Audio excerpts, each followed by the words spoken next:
Es viernes 14 de agosto, las acciones mundiales operan en niveles récord. Estados Unidos amenaza a Irán con un aislamiento económico sin precedentes.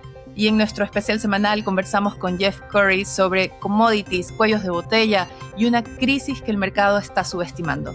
Muy buenos días, soy Marcela Vélez y desde Londres comento con ustedes las noticias que deben saber para comenzar el día. Bienvenidos a Primer Click de Diario Financiero. Muy buenos días, llegamos al final de la semana y de esta temporada de Primer Click y lo hacemos con los mercados en un buen momento.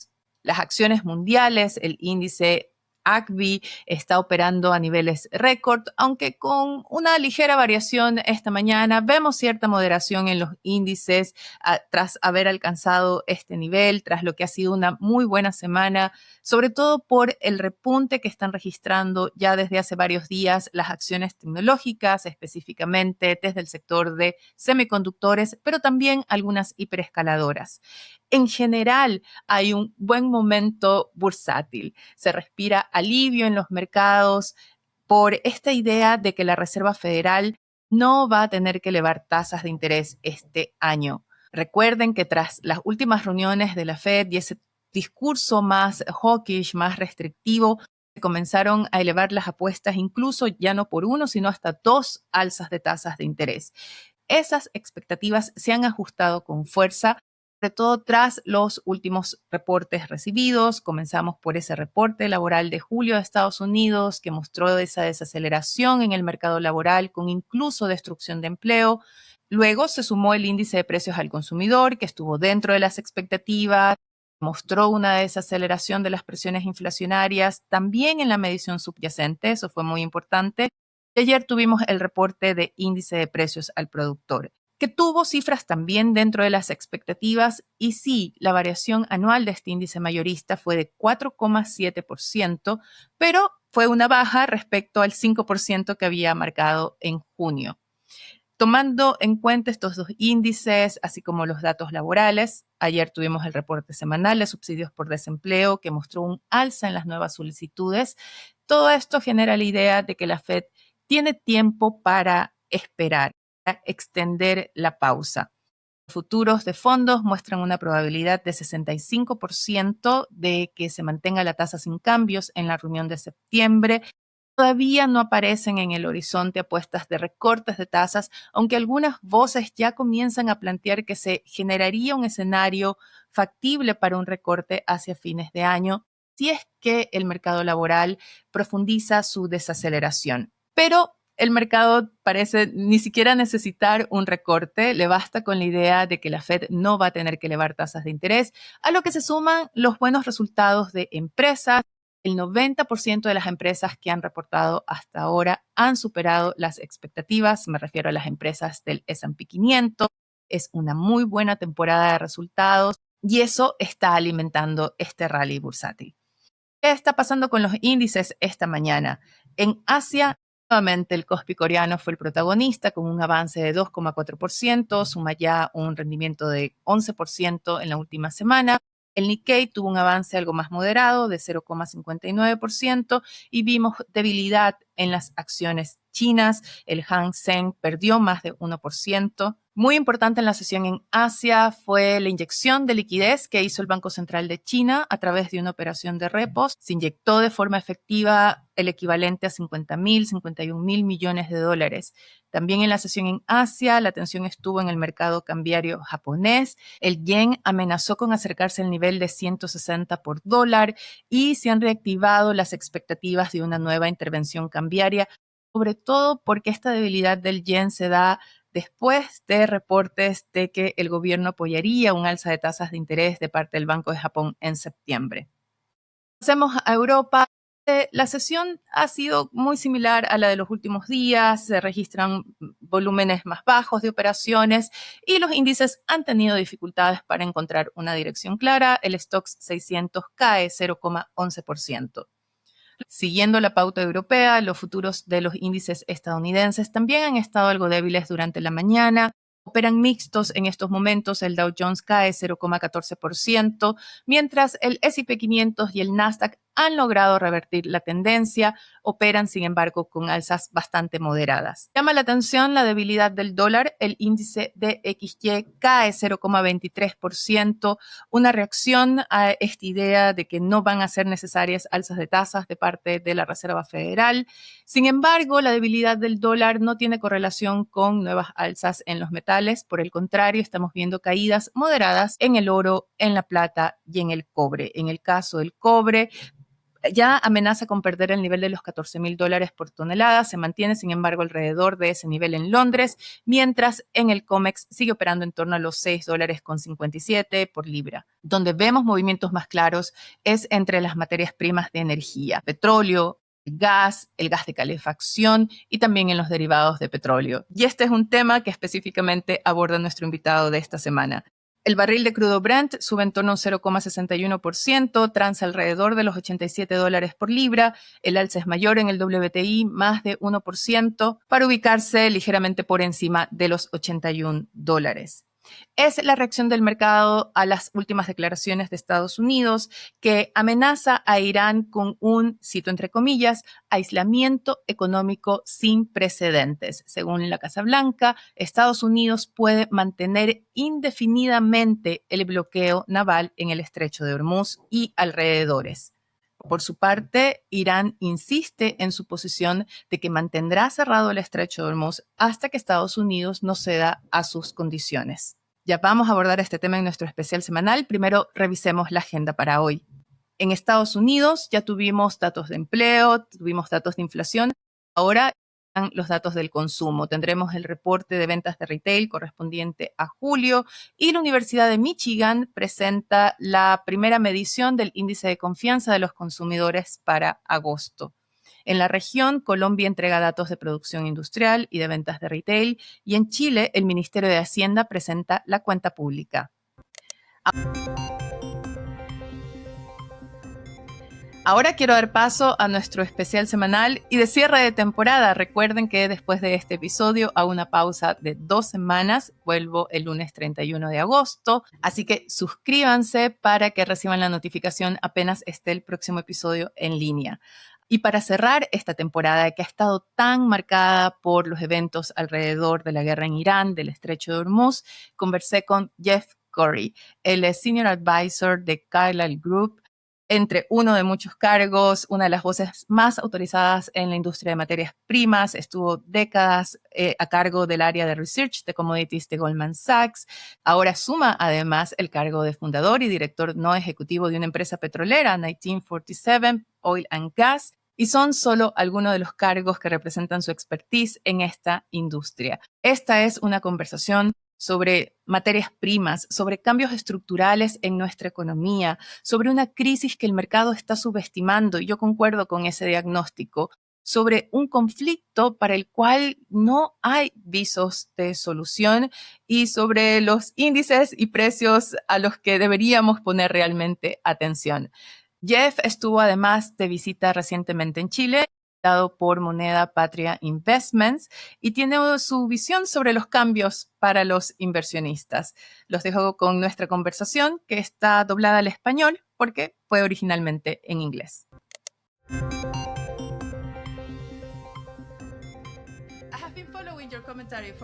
Sigo tus comentarios desde hace un tiempo ya. Soy gran fan de quienes pronostican un boom de materias primas, pero los sigo especialmente desde el inicio de la guerra en Irán y espero que nos ayudes a entender qué estamos viendo en los mercados. Este es un podcast diario y quienes nos siguen me pueden escuchar todos los días diciendo que a pesar de las malas noticias, de ataques a buques cargueros, del estancamiento entre Estados Unidos e Irán, los precios del petróleo han estado bastante estables. ¿Cómo explicas lo que estamos viendo en estos días? Bueno, cuando observas los precios de los productos son mucho menos estables. Y si piensas en el petróleo crudo durante todo el periodo, lo que hemos visto es un desplazamiento de los cuellos de botella. Los cuellos de botella se mueven. Y 2 factores que han ocurrido el último mes y que han puesto los cuellos de botella en los productos y no en el crudo fueron, primero, el memorando de entendimiento que provocó una salida masiva de petróleo de los estrechos, fueron más de 100 millones de barriles. Es mucho petróleo llegando al mercado, todo al mismo tiempo. Luego, el otro factor es que los ucranianos atacaron profundamente dentro de Rusia a 1.300 kilómetros, eliminando refinerías, y, en un momento dado, habían eliminado casi el 50% de la capacidad de refinado en Rusia, lo cual es considerable. Eso generó una oferta en productos, y al mismo tiempo, los chinos redujeron su producción. Y al reducirla, para aliviar la falta de crudo, eso creó más escasez en los productos. Así que, al observar los precios del diésel, son altos y volátiles. La gasolina, alta y volátil. Sabes, hubo un periodo la semana pasada en que el precio de petróleo estaba a $83. El margen entre la gasolina y el diésel y la gasolina y el petróleo era mayor que el precio de petróleo.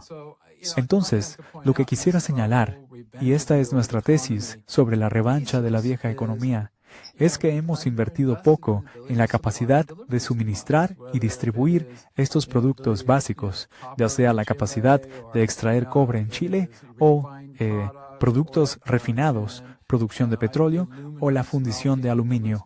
La lista continúa. Y lo que vemos es una rotación de estos cuellos de botella en estos diferentes mercados.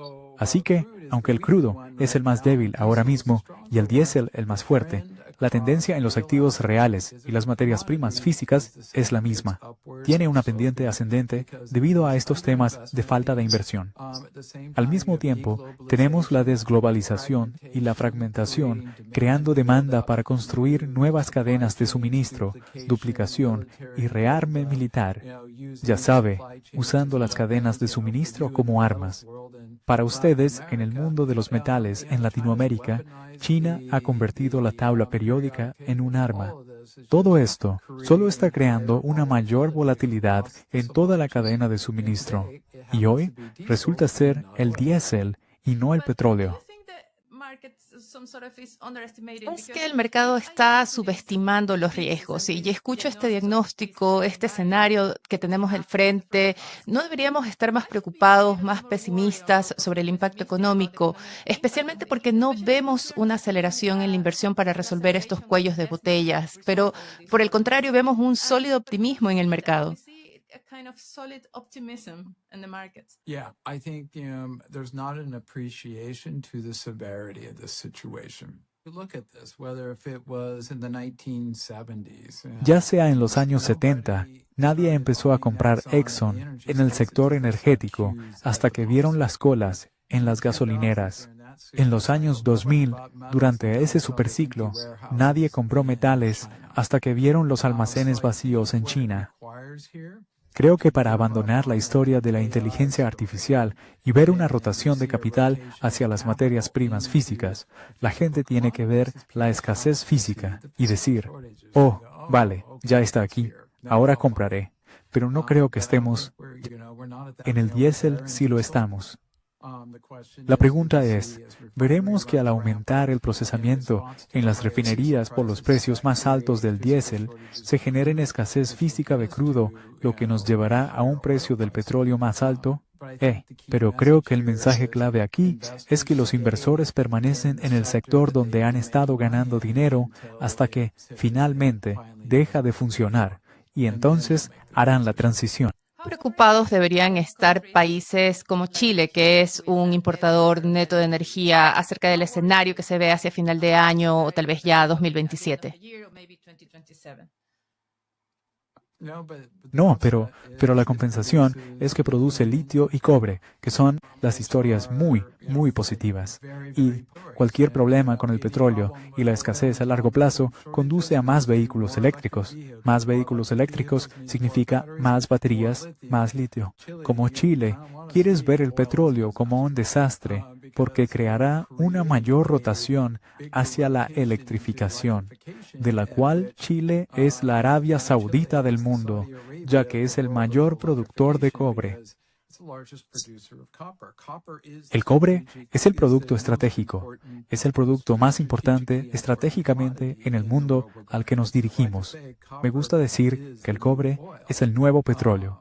Así que, en cierto modo, sí, perjudicará a Chile a muy corto plazo, pero las implicaciones a largo plazo son muy positivas.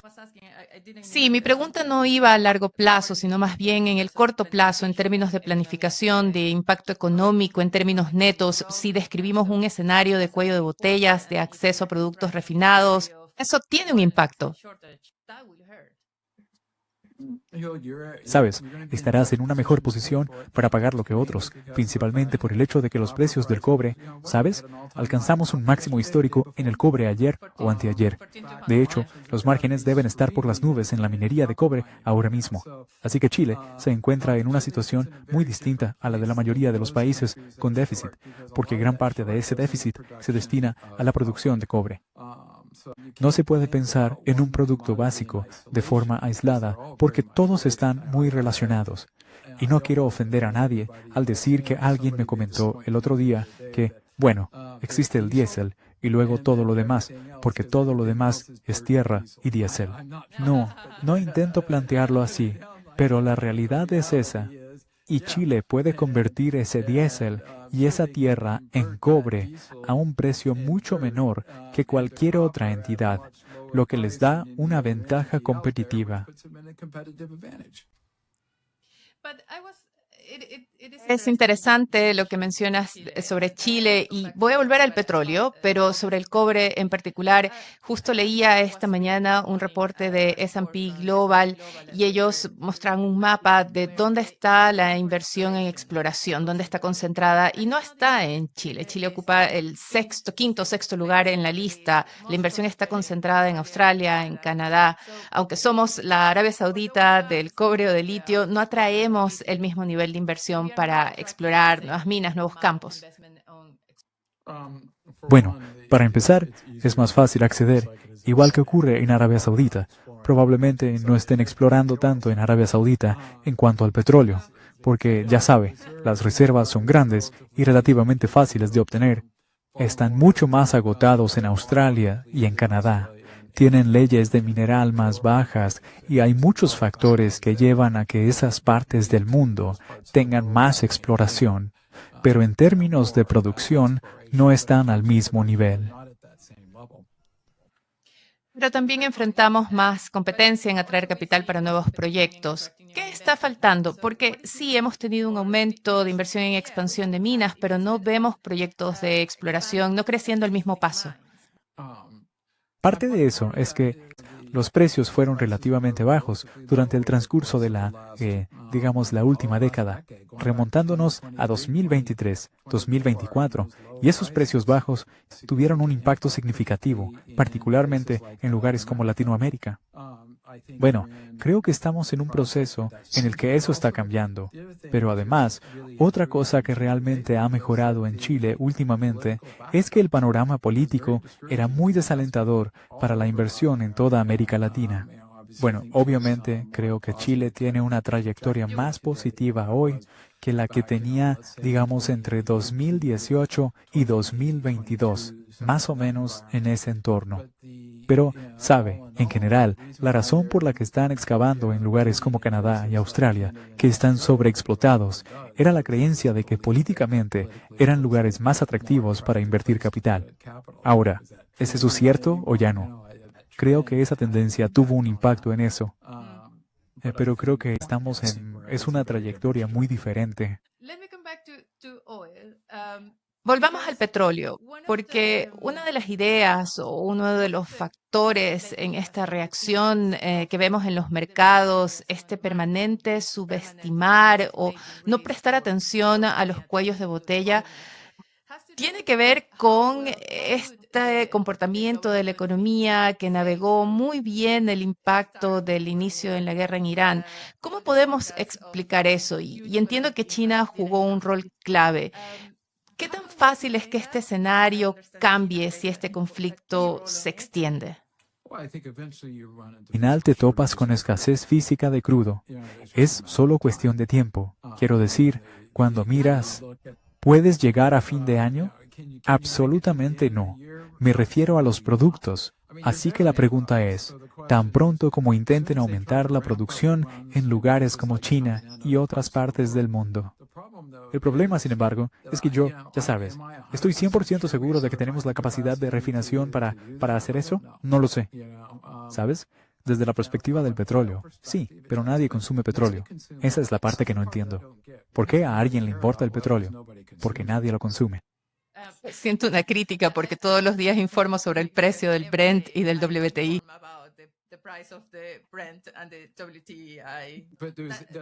Pero alguien a quien informes consume petróleo, consumen diésel, consumen gasolina. Esos precios están por las nubes. Así que no entiendo toda esta fascinación por el petróleo. ¿Y cuándo va a impactar? Ya ha impactado. Sí, pero ¿por qué las economías no se están desacelerando? Las empresas están absorbiendo los costos y aún así reportando muy buenas utilidades. Porque el cobre está alcanzando un máximo histórico. No me refiero a Chile, me refiero en forma global a los Estados Unidos, porque hemos visto buenas utilidades a nivel global, incluso en Europa, donde las empresas son muy dependientes de la importación de energía. Sí, y están pasando apuros. Y en muchos lugares del mundo, los precios de los productos están... Esa es la parte que no entiendo de esto. Los valores de los activos son extraordinariamente altos. Está ahí, está en los picos de cuando estábamos en la invasión de Rusia y Ucrania. Así que el petróleo quizás no esté ahí, el crudo quizás no esté ahí, pero los productos sí están. Esto no es para mañana. Está aquí hoy. Sí, pero lo que no entiendo es cómo empresas alrededor del mundo, en los Estados Unidos, en Europa, están absorbiendo los precios y todavía reportan muy buenas ganancias. En algún momento no van a poder seguir absorbiendo estos costos. Si miras a Estados Unidos, primero, es largo, así que ellos ganan dinero con esto. Así que, para ellos, es un beneficio neto. Y cuando pensamos en empresas como la inteligencia artificial, es que consumen gas natural estadounidense, que tiene precios muy bajos, desconectado del resto del mundo. Europa no tiene ese lujo. Consumen gas natural licuado, que se cotiza según el petróleo y tiene un precio internacional. Así que coincido con su afirmación para Estados Unidos, pero no para Europa. Retomo el tema de las reservas, porque vi el reporte de la Agencia Internacional de Energía, reduciendo, ajustando la demanda que esperan, la demanda de petróleo, por efecto del precio.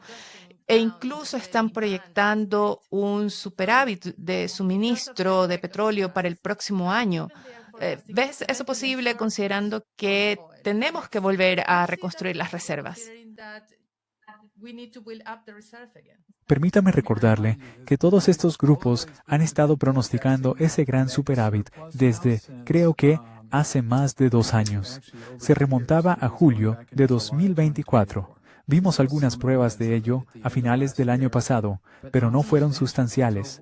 Entonces, sabe, ellos han estado pronosticando esto desde hace bastante tiempo. Así que mi pregunta es, si llevan 2 años en esto y no se ha cumplido, ¿por qué seguimos escuchándolos todavía? Sabe, esa es la parte que no entiendo. I don't know. I mean, the banks have been telling you the same story over and over and over and over and over. And they told you you're going to be flooded with oil by third quarter. Well, it's third quarter and we just had the biggest draw. I don't know, the IEA number, something like one of the biggest on record. So where is it? And now it's going to be next year, next year, next year. But how long can we resist with the Hormuz Strait closed? I think that's the question that everybody's asking. Because this sort of optimism that this cannot go for longer and they will find a solution. By the way, they're going to keep going. There is only one solution. This will just keep going until that happens. It's the only thing that's going to force till energy prices go to the moon and you have problems. I mean, they're just right now. What did both sides say? They're just going to sit there. Yeah, there's an stalemate. So you don't see, you are not that optimistic in terms of that because of the midterm elections, we will see like an acceleration of the negotiations and try to find a solution. How are they going to reopen it? I mean, the U.S. says they control it. Of course, we know it's not true. How? They don't control it. If they controlled it, why is there so little ships going through the channel right now? So they definitely don't control it. And if they wanted to open it, wouldn't they have already opened it?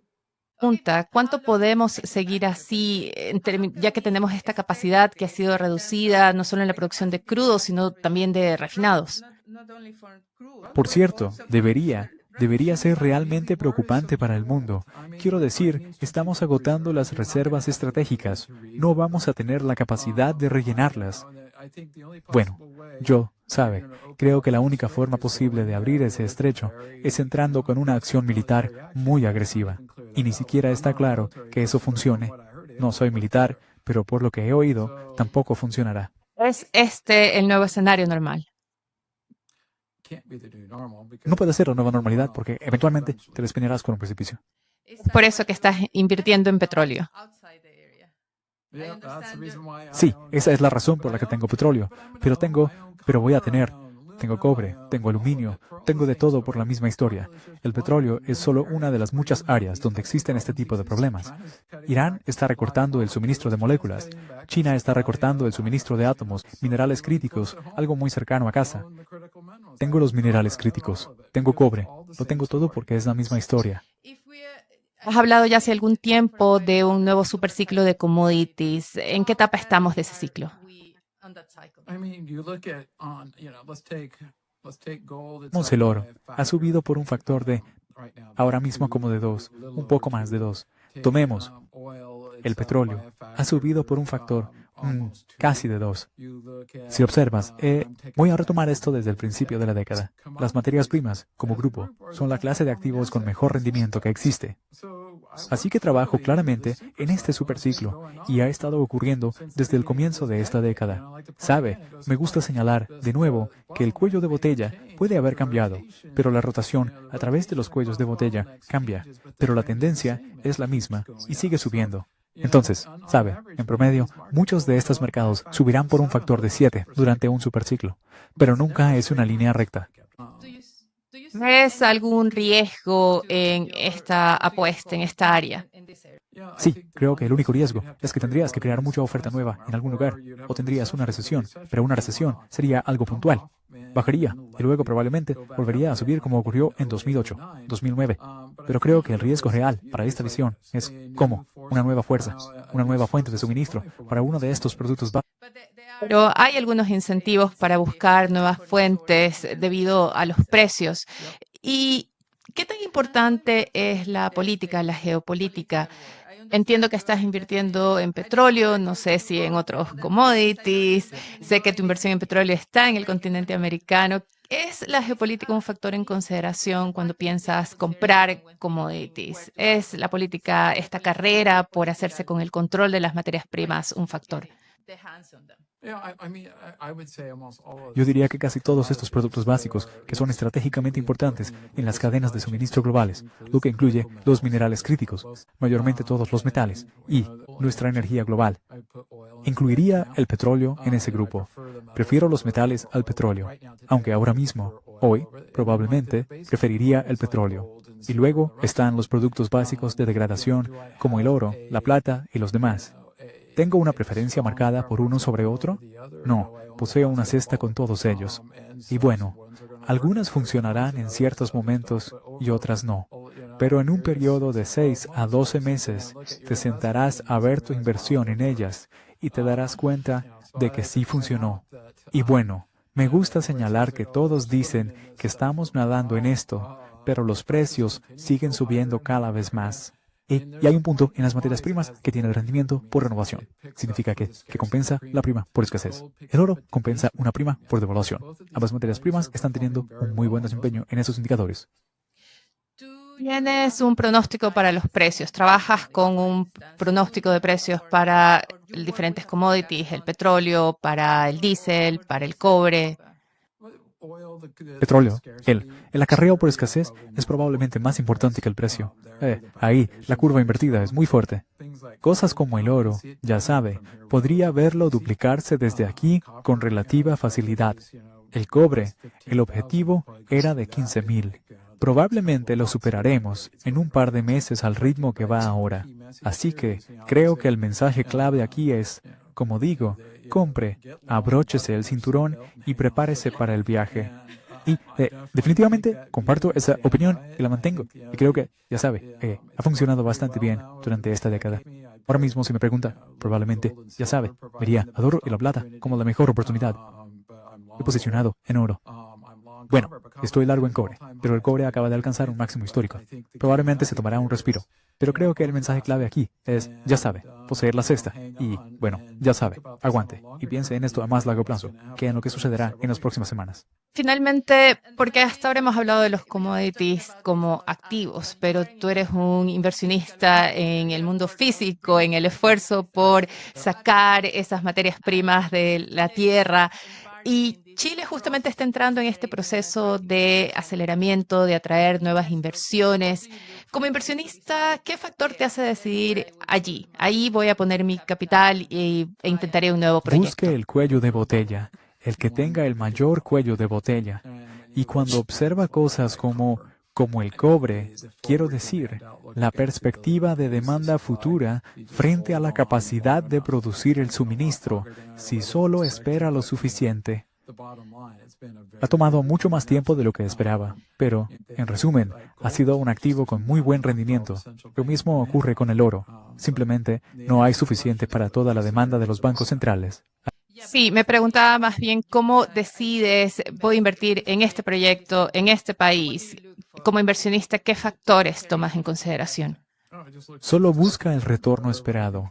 Donde sea que piense que puedes obtener el mayor retorno esperado, con la menor cantidad de fricciones, la menor cantidad de impuestos y otros factores similares. Y, de nuevo, realmente me gusta el cobre y las mineras de cobre. Solo se produce en un número muy pequeño de países en todo el mundo. Chile es uno de ellos, así que está geográficamente muy concentrado con una demanda global muy fuerte. Así que deberíamos estar bien para aprovechar el viaje. Sí, Muchísimas genial, gracias, Jeff. excelente. Gracias por invitarme. Así que ya saben, hay que abrocharse los cinturones y pensar en el largo plazo. Espero que les haya parecido interesante esta conversación, el análisis de Jeff.